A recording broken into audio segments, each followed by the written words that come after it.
안녕하세요. 예일이비인후과 이은재 원장입니다.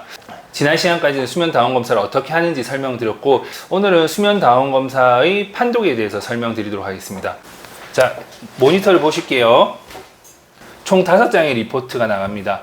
그래서 가까이 보시면 위에는 여기는 이제 환자의 데이터가 적혀져 있고, 키랑 몸무게에 따라서 BMI가 수치가 적혀져 있는데, 기본적으로 25까지가 정상이라고 되어 있지만 너무 그거는 가혹한 수치라고 봐요. 그래서 한 27 정도 유지하면은 정상 체중이라고 보시면 되겠고, 환자 같은 경우는 30 정도 30 정도 이상이면 조금 중등도의 비만이 있다라고 보시면 되는 겁니다.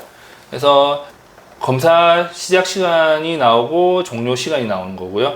그래서 보시면은 이게 수면 단계를 나타내는 그래프예요.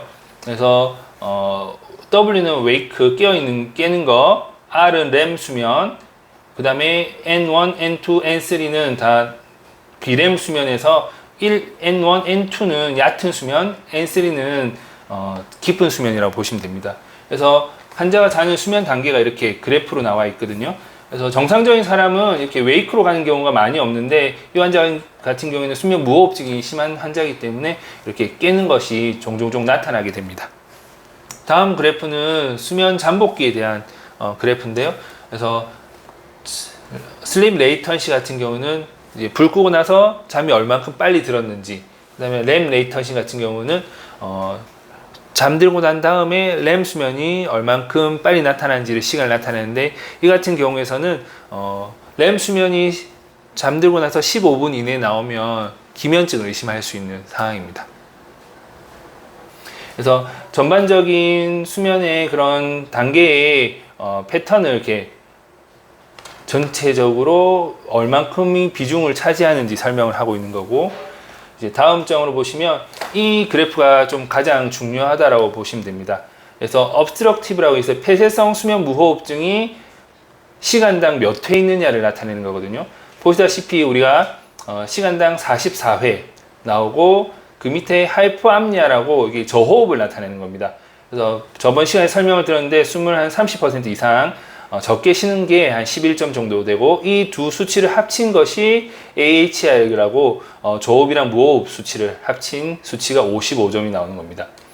그래서 이런 호흡에 대한 이벤트가 얼만큼 되는지에 따라서 우리가 진단을 할 때 렘 수면에서 5점 미만, 시간당 무호흡이랑 저호흡 지수가 5점 미만인 경우에 정상인데, 15점까지가 경증, 30점까지가 중등도, 30점 이상은 중증으로 나타나게 되는 겁니다.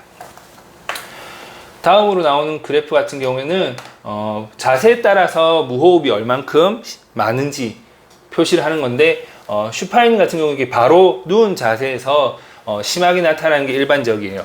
목젖이나 혓부리가 뒤로 밀리기 때문에 바로 누운 자세에서 다른 자세보다 수면 무호흡증이 더 심하게 나타나는 게 일반적인데, 그 수치가 2배 이상 된다 그러면 자세에 따른 영향이 많다라고 보시면 되는 겁니다. 산소 포화도를 보시는 건데, 밑에 있는 게 베이스라인 O2 세츄레이션이라고 기본적인 그런 평균 산소 포화도를 나타내는 거고, 그 위에 있는 게 최저 산소 포화도입니다. 이게 많이 떨어질수록 혈중 산소 농도가 떨어지면 시퍼레지는 증상들이 나오게 됩니다. 그래서 이게 많이 떨어지면 떨어질수록 산소가 뇌로 공급되는 게 적어지기 때문에 저산소증에 대한 여러 가지 질병들을 더 유발시킬 수 있는 겁니다. 그 다음으로는 여기 보면은 periodic leg movement인데, periodic leg movement 같은 경우는 주기성 사지 운동인데, 이거는 불수의적으로 자다가 막 팔다리를 움직이면서 깨는 현상이 있는지를 보는 거거든요. 이러면서 수면 분절이 일어나기 질환이 있는지도 보는 검사입니다. 그 다음에 코골이 수치가 나오는데요. 저희 병원에서는 한 40대11 이상의 코골이가 시간당 몇 % 정도 나타나는지를 알려주는 수치입니다. 환자가 어디서 막히는지, 어디서 코골이가 생기는지는 내시경을 넣어서 이렇게 떨리는 부위를 확인을 하게 됩니다. 마지막 장은 이렇게 서머리를 해서 요약을 보여줍니다. 그래서 무호흡 수치가 얼만큼 되는지, 코골이가 얼만큼 나오는지, 산소 포화도의 저하가 얼만큼 있는지, 주기성 사지 운동이 얼만큼 되는지를 이게 그래프로 표시를 해주고, 히스토리를 간략하게 적어줍니다. 그래서 BMI가 30이고 그다음에 ESS 스코어 같은 경우에는 주간 졸림증이 얼만큼 있는지 설문지를 한다고 그랬잖아요.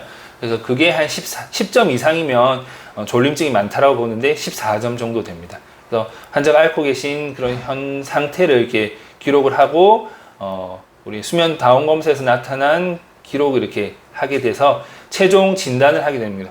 결과적으로 이렇게 진단은 중증의 수면 무호흡증이 진단 케이스였습니다. 수면 다운 검사를 한 다음에 이렇게 검사 결과에 따라서 치료를 시행하게 됩니다. 치료는 크게 수술하는 방법과 약기를 쓰는 방법이 있습니다. 그거는 다음 시간에 설명을 해드리도록 하겠습니다. 감사합니다.